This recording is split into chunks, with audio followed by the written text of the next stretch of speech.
Hey guys, it's Barrett. Welcome to the Gimpy Camper. So in today's video, we're going to be going over some Blackstone tips and tricks. In particular, we're going to talk about wind guards. A lot of people use wind guards, especially on their camping setups. And you know, there's a lot of different ways to do this. There's a bunch of different DIY ways. There's easy ways, there's hard ways. If you can think about it, it's probably been done. You know, everybody does things from the dollar store scrapers. Well, that with my griddle, technically I'd have to cut one in half to have it work perfect. I've got some, I don't like them. You know, it's like 10 extra little scrapers you got hanging around and they get nasty and I don't want to wash them because one of the reasons that I use the Blackstone so I don't have to wash a lot of dishes. The actual better way that's like easy and quick to come up with that I've learned is to take an aluminum disposable cookie sheet, cut it in half, fold the top over and just hang it on the sides. That's the way that I've been using, but that still has issues too because food still likes to kind of stick up under the edge where you got it folded over on the side. Now, what I'm going to do is I'm going to use some aluminum angle. We're going to make a permanent solution here, so hopefully we don't have to mess with it again.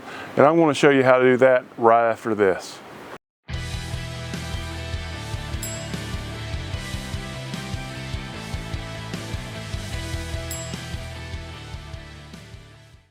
So in order to do this, it starts out with some aluminum angle. Now I use 3/4 inch because I had some on hand. If I had it to do over again with my particular griddle, I would have used 1 inch. And that's going to change. I think that some of those griddles have different size legs coming from the top down where it connects to the actual Blackstone. You know, the one that I have is a 22-inch griddle. It came with the legs and the hood and all that stuff. And it seems to be a little bit thicker between that area. So because of that, you know, they do have like a little bit of a windbreak in the front the way it's designed, but not on the sides. And so whenever I use this 3/4 inch, it did have like a 1/4 inch like gap at the top. I'm hoping that, you know, that provide a little bit of ventilation but block most of the wind, and we'll just have to try it and see how it works, but it's what I had on hand, so it's what I'm going to use. This was a relatively easy process. All that we had to do was to cut this 3/4 inch angled aluminum to length. Now I will say on this, I made it a little bit shorter than the griddle itself, the base of the griddle to start with, and that's not what you want to do because it does leave kind of sharp edges sticking up, and so you want that to be a little bit shorter than the griddle top. So I did have to go back and trim this a little bit after I got done, but you know, I'm just throwing that out there for you. So that's what I would kind of focus on when you're cutting it to length.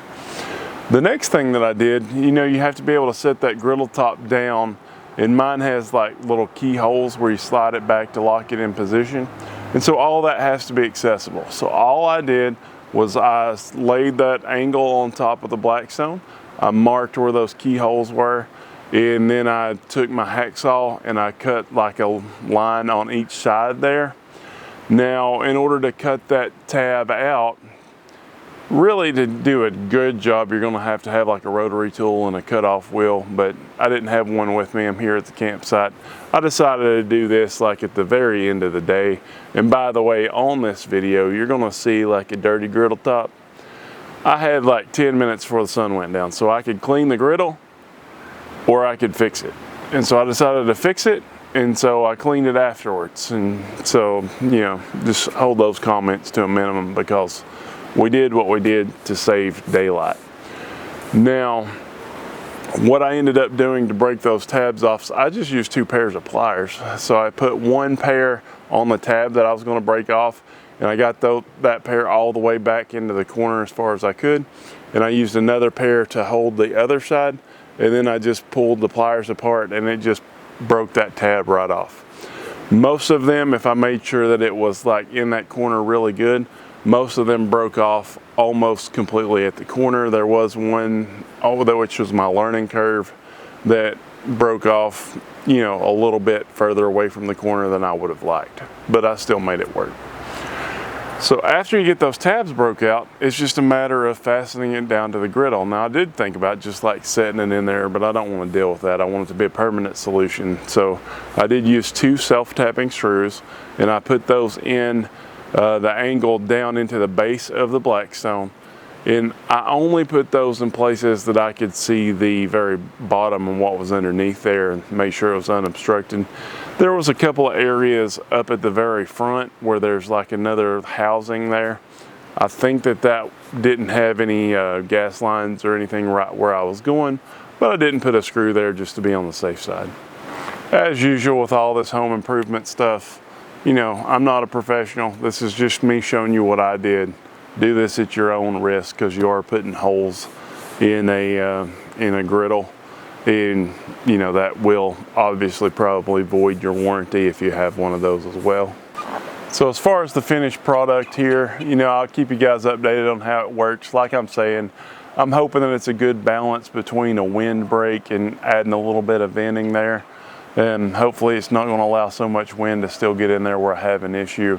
But I'll keep you updated on that. If I do, I'll either have to get a bigger piece of angled stock, or probably what I would more end up doing, since I've got that already, is I would get a piece of like flat stock and just add to the side to cover up that gap, and that way I could have it a little bit of adjustability there if I wanted that as well. You know, all in all, guys, this project, the whole thing took about 10 minutes. I guess I had about 15 minutes worth of daylight left, and I had about 5 minutes to spare after I got done. So not a bad project, as long as you got everything that you need, which all I needed was a hacksaw, some self-tapping screws, a drill with a bit, and the angle. That's all that you needed. So we'll let you know how it works. You know, thanks for following us. Thanks for watching this video and being part of our family. Be sure to hit those notifications so you get notified of next week's video and follow along our adventure. Do not forget to hit that subscribe button.